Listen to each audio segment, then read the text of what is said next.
Guys, I'm back for my Raw review. Sorry that this video's gone up later than it normally does on a Wednesday, but I've actually had to work today, instead of having a day off so that I can go on holiday on Saturday. So yeah, if it's kind of dark in here, then that is why, because it's obviously nearly 6 o'clock, and the lighting in my room gets a bit dodgy, because obviously it's winter, so now the light is going faster. So anyway, I'm absolutely shattered. I've obviously, because my friend Claire, she normally does the earlies, but she's on holiday this week, so I've been doing the early shifts. They're starting at 7:45. So I've been having to get up at 6:30, every day this week.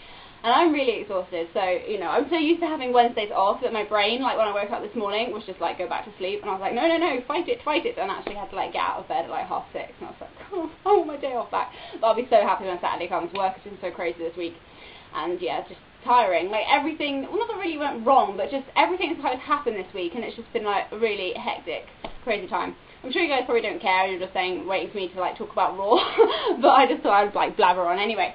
So Raw this week I thought was good. The matches obviously weren't exactly what we call amazing, but, just a general kind of, just Raw in itself was good, and obviously I thought the ending was really good. I know a lot of people didn't like it, and I'm like, what, how could you not like that? It's, so fitting with the story. It's everything's changing again, and it's just, they're actually doing something with the storyline to keep people interested. So people that don't like it, I'm like, what, you complain that you wanted change, and now they're finally giving it to you, and you're complaining. But whatever. Anyway, so Randy Orton comes out, start the show facing Drew McIntyre. Obviously, as you can tell, Drew is being pictured as a total jobber here, because he doesn't even get to enter. He's already in the ring when Raw goes live and stuff, which I thought was quite funny and obviously quite demeaning for him.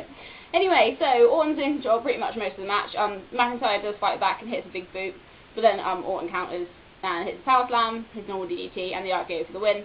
And then he hits the RKO again for good measure.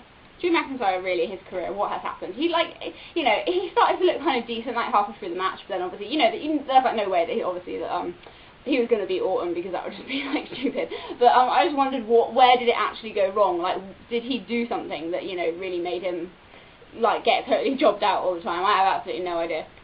When Mark Henry comes out, after the match, and him and Orton start brawling, but security kind of separates them.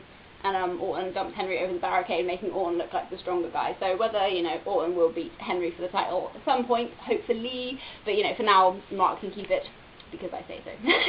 Anyway, so then it's really weird, though, because, so he's Mark has been dumped over the barricade, and then it goes to break, and then it comes back, and then Mark Henry's in the ring, ready to fight. It's that just, seemed like a really weird thing. It would have made more sense for, Henry's match to kind of happen, first, and then, Orton to dump him, over the top or whatever, but it's weird. Anyway, so then Henry faced John Morrison, just a random opponent for him. I laughed at Booker T at the start of this match, because Michael Cole, it was Michael Cole JR was going on about how this was a great opportunity for John Morrison, and Booker T's what? I call it a buffet, as in Mark Henry's about to eat. I just thought that was hilarious. Morrison actually hits the Starship Pain, which obviously I was whoa, but obviously Henry just powered straight out of it, so then everyone was uh-oh. And he hits Henry literally powers right out of it, and then hits the World's Strongest Slam for the win, and then he decides to do it again.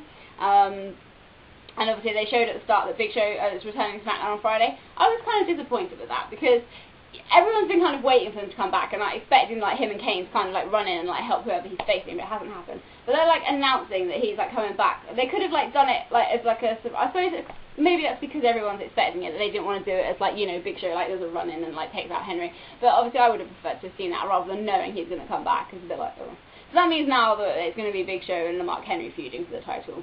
Probably, unless, they just decide to do a one-off match and then that's it, they don't feud again. But that would, not make sense, considering Mark Henry took Big Show out. I'm rambling a lot tonight. You can tell I'm, really tired, obviously. I've got to get this video done, because I've got to have my tea at 6 o'clock, and it's 6 minutes to 6, so I've got 6 minutes to do the rest of my review. So, I'm probably going to go over, but whatever. But yeah, like I was saying, Henry said that he's bored of Orton, and that Big Show will go straight back on the shelf and into the Hall of Pain on his return.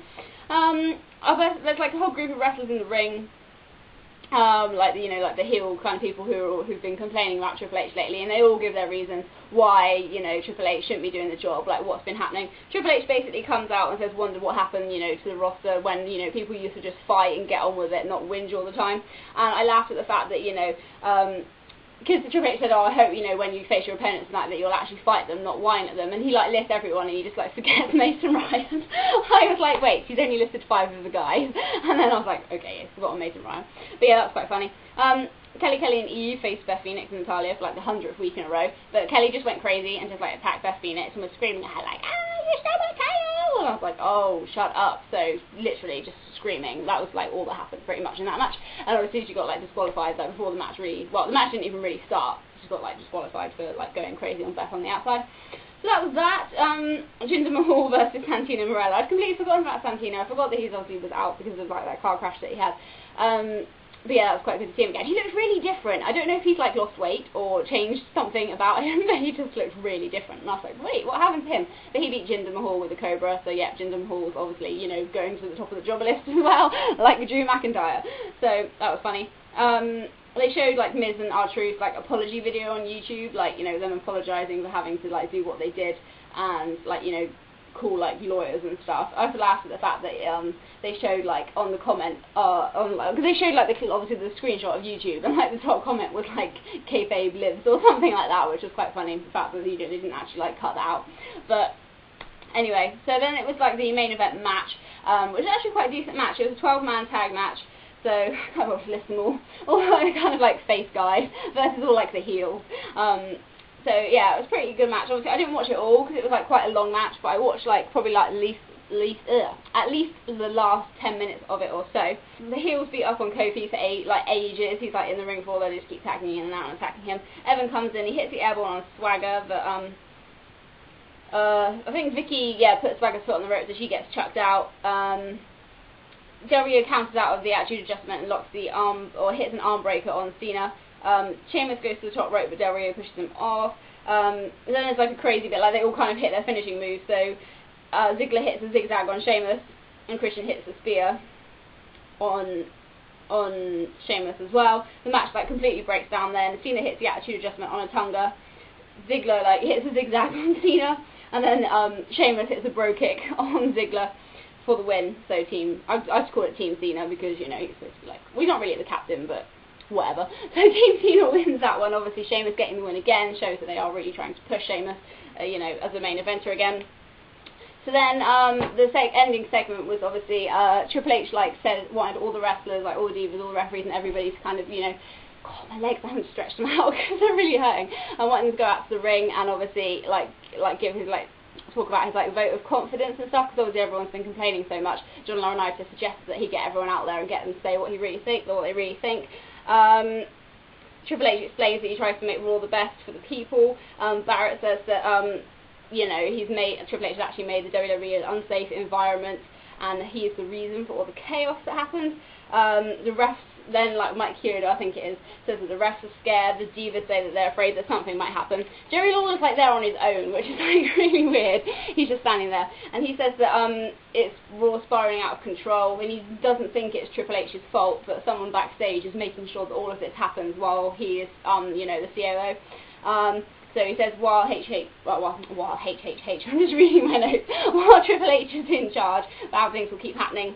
And everyone votes like no confidence against him, so obviously he's looking really shocked, and like one by all, like, you know, a group at a time, everyone just like kind of like walks out. So like kind of obviously like the heel people kind of walk out, the referees all leave, like the divas go, and then like there's like a group of like faces like left at the end, but they all decide to go as well. And then obviously I thought it was quite cool and like realistic, like all the cameramen like stopped, so you could just see them putting the cameras down on the side of the ring and walking out. And then like the announcers like went, and like JR was like the last one left, and you thought that he was going to stay, because obviously Triple H is like smiling at him, and you know the fans are all cheering, and then he's like shakes his head and just walks off, and I was like, oh, that is so cool. So like Triple H was just like left there in the ring with like no like roster or announcers or like anything. So obviously the fans were obviously still cheering for Triple H, but he just had like no roster at all, and I just thought that was such a cool ending to Raw. So I don't understand why people didn't like it, because, you know, I wouldn't have predicted that like that was going to happen. We knew obviously after what happened at Hell in a Cell that something had to happen, because, you know, they weren't just going to let Miz and R-Truth like get away with like doing that,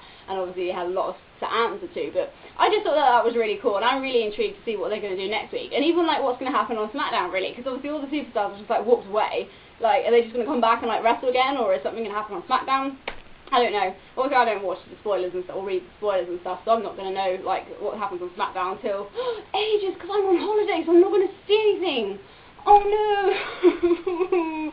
Oh, that is so depressing. I'm so looking forward to Raw, and I'm away, so I'm not going to be able to watch anything for, like, over a week.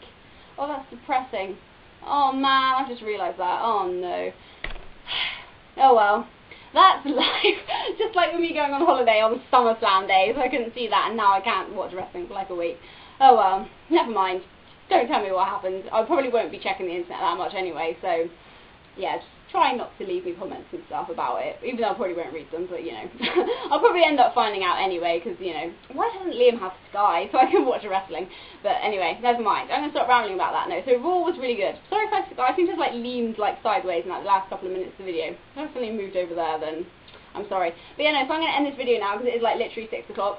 So thanks for watching this video. Please, if you haven't already, leave your questions for question and answer on Friday. 2 days time, people. You've got 2 days, 48 hours to leave me a question, because I will be doing a video when I come back from work. I finish at 4:45, get home, you know, like do whatever I have to do when I get home. So it'll probably be about 4:30. So you've got until 4:30 on Friday afternoon to leave me a question. So I will answer it. Every single question that I get, providing it's sensible, I will answer. So if you want to leave more than one, that's fine. Matt, I'm still waiting for your second question. You haven't thought of one yet, I don't think. And AJ, you haven't left a question either. I don't think you did last time. Maybe I'm wrong, but you should leave me one. Anyway, my mum's shouting for me for tea, so I've got to go. But so leave comments and whatever, and I'll see you guys next time. Bye!